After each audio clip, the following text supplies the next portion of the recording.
Welcome to the deep dive. Are you maybe getting a bit frustrated sending your resume out and hearing nothing back? That feeling of it just disappearing into a void, right? Exactly. So today, we're looking at something that might, change the game. The hidden job market.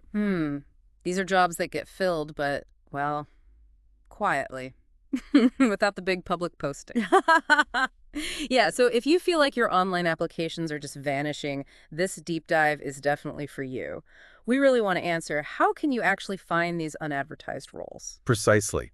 We looked at a really interesting podcast episode. It had a host, a career coach, a recruiter, and even someone who, actually found a job this way. Quite the panel. Yeah. And our mission here is kind of twofold. First, let's figure out why this hidden market even exists. Okay. And second, more importantly, what are the practical things you can do? We want to give you some actionable strategies to get beyond just, hitting apply online endlessly. All right, let's get into that first part then. Yeah. Why does this happen?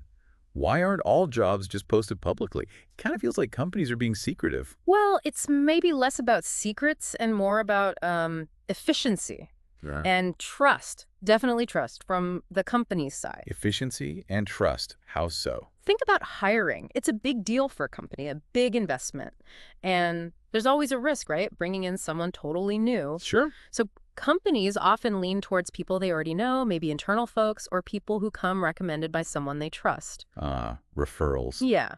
It's not just about being lazy either. It taps into something psychologists call social proof.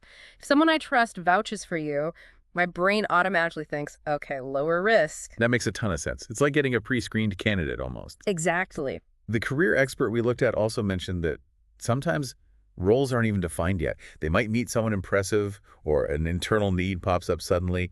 And they think, maybe we need someone like that. Right? They'll often check their existing network first, people they know, before they even think about writing a job ad. Okay, and what about the recruiter's angle? They must see this differently again. Oh, definitely. For recruiters, it's a lot about managing their time and resources effectively. Posting a job publicly can mean getting hundreds, sometimes thousands of applications. Wow, yeah. That sounds overwhelming. It is. And honestly, a lot of them won't be a good fit. Sifting through all that, it's a massive administrative burden. So referrals cut through that noise. Precisely. Plus, referred candidates often tend to fit into the company culture better. They get up to speed faster, and they tend to stay longer. Okay, so there's actual data behind that. Yeah. The recruiter in our source mentions stats on things like time to hire and employee retention being better for referred hires. So it's faster, cheaper in the long run, and potentially gets you a better, more committed employee. No wonder companies lean that way. Right. It really helps explain why, if you're just applying online, it can feel like your application just disappears.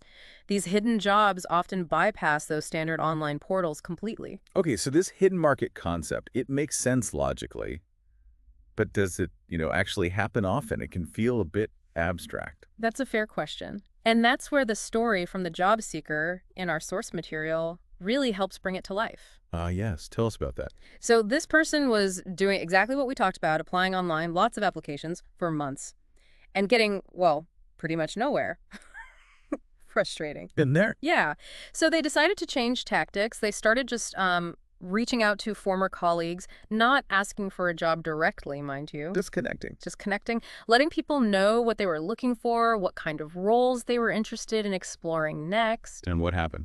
Well, one of those former managers remembered them, remembered their skills, and happened to know about an opening on their current team, an opening that wasn't posted anywhere.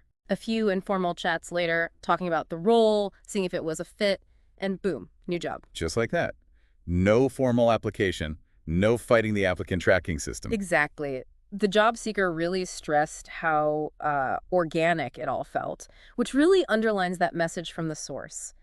It's not always about applying, it's about connecting. That story is really powerful. And it helps tackle some of the myths around this, doesn't it? It really does, because one big myth is that this hidden job market stuff is only for, senior executives or people with these huge, amazing networks. Right. You picture CEOs calling each other up. It feels kind of out of reach if you're not already well connected. But the career expert in our source was really clear that's just not the case. It's not some exclusive club. So how does it work for, regular people? Well, connecting it back, it's about seeing the potential in the network you already have, even if you think it's small. Okay. Like who? Could be a former classmate you liked working with, Maybe a friend's parent who works in an industry you're curious about, someone from your university alumni group. Hmm, okay.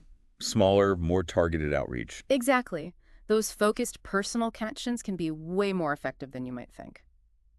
And the source material really hit on the idea that actually people like to help, don't they? Yes, we often underestimate that. If you approach someone genuinely, respectfully, just asking for advice or maybe an insight, people are often quite willing to chat or even make an introduction. It's about being human, not pushy. Building a real connection. Totally. It's not just about hitting someone up only when you need something desperately, it's relationship building. Okay, this is making sense.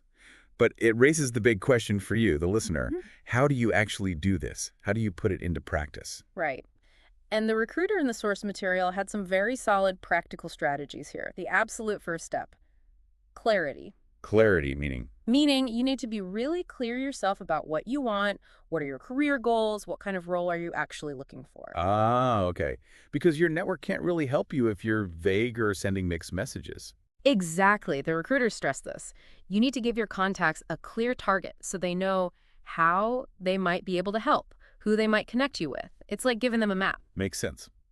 What's next after clarity? The next big piece of advice was focus on starting conversations, not asking for jobs directly. Oh, interesting. Why?